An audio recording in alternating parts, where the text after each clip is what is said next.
కోట గారు 4 దశాబ్దాల ఒక ప్రయాణం సినిమాలో.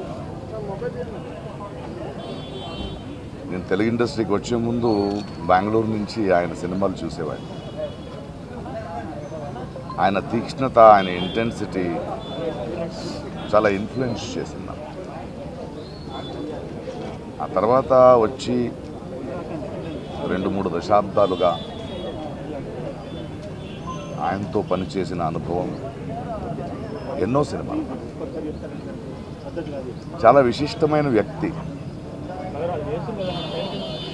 అందరికి నచ్చడు. ఎందుకంటే నాకు తెలిసి ఎవరిని మెప్పించే ప్రయత్నం చేయలేదు ఆయన. అద్భుతమైన నటుడు. ఎందుకంటే ఆయనకంటూ ఒక అవగాహన ఉండేది, ఆయనకంటూ ఒక సటైర్ ఉండేది. పరిశ్రమలో మనం చాలామంది నటులను చూస్తాం, కానీ ఏదో ఒక డైలాగ్ రాసిస్తే దాన్ని అలాగే చెప్పడం కాదు. దాని వెనక ఆయనకున్న ఒక సటైర్ ఉండేది, ఒక అవగాహన ఉండేది. ఆయనది ఒక ప్రెజెన్స్ నాకు చాలా నచ్చేది. ఆయన ఎవరిని వదిలిపెట్టాడు.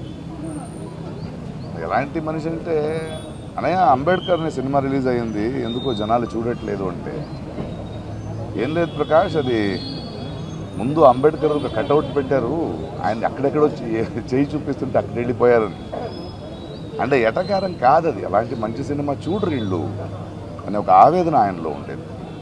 ఆయన నిరంతరంగా ఆయనలో చూసింది నేను, తెలుగు భాష, తెలుగు నటీనటులు, తెలుగు ప్రతిభలకి అంత పెద్ద ఎత్తున ఛాన్స్ దొరకట్లేదు. కొందరికి అది కుళ్ళు అనిపించేది, బట్ ఆయన ఆవేదన చాలా నిజమైందని నాకు అనిపించేది. ఒకసారి ఎవరో అడిగారు, ప్రకాష్ రాజ్ గారు పరభాష నటుడు కాదంటే, కాదండి, బట్ ఆయన తెలుగు నేర్చుకున్నాడు కదా, మనోడు అయిపోయాడు కదా. ఆయనకు అదొకటి ఉండేది. ఎందుకంటే నా భాషని తప్పుగా ఎవరో పలకిస్తారు, అనవసరంగా మన అవకాశాలను తీసుకెళ్ళిపోతారు అనేది చాలా నచ్చింది. ఆయనది సెటర్లు నా మీద కూడా వేసేవాడు ఆయన.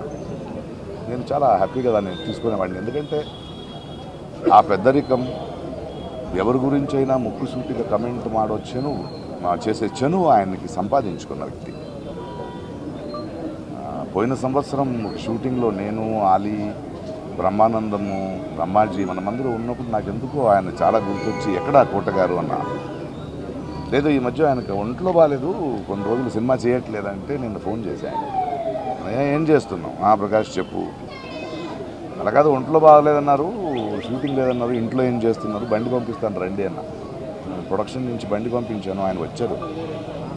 వచ్చి సరదాగా ఆయన మన సెట్లో కూర్చొని మాట్లాడుతూ బ్రహ్మానందంగా అందరితో మాట్లాడి ఆనందం చూశాను. నేను ఫోన్ చేశాను, ఈవినింగ్ వెళ్ళాడు. ఆ తర్వాత కూడా 2-3 సార్లు నేను ఏదో అవసరం ఉన్నప్పుడు ఫోన్ చేస్తే మాట్లాడేవాడు. చాలా అద్భుతమైన నటుడు.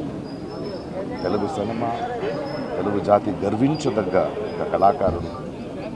ఆయన చేయాల్సింది, ఆయన పాత్రలు మనం మర్చిపోలేము, ఆయన సటైర్లు మర్చిపోలేము.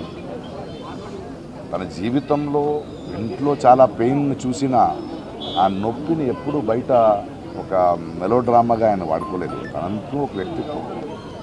అలాంటి వ్యక్తులు నాకు చాలా ఇష్టం. ఎందుకంటే అజాత శత్రువుగా అందరికీ నచ్చే బతకడం కన్నా నేను ముక్కుసూటిగా మాట్లాడతాను, ఎవరైనా పట్టించుకోను అనే ఒక వ్యక్తిత్వం ఉంది కదా, అది చాలా అరుదు. అలాంటి ఒక అద్భుతమైన వ్యక్తి, అద్భుతమైన కళాకారుడు. Will going to miss him. But ఆయన మన తెలుగు పరిశ్రమకి, ప్రేక్షకులకి ఇచ్చిన అద్భుతమైన పాత్రలు, ఆ మూలంగా ఆయన చేసిన పనులు, ఆయన చెప్పిన కథలు ఎప్పుడూ గుర్తుంటాయి. థ్యాంక్ యూ కోట గారు ఫర్ ఎవ్రీథింగ్.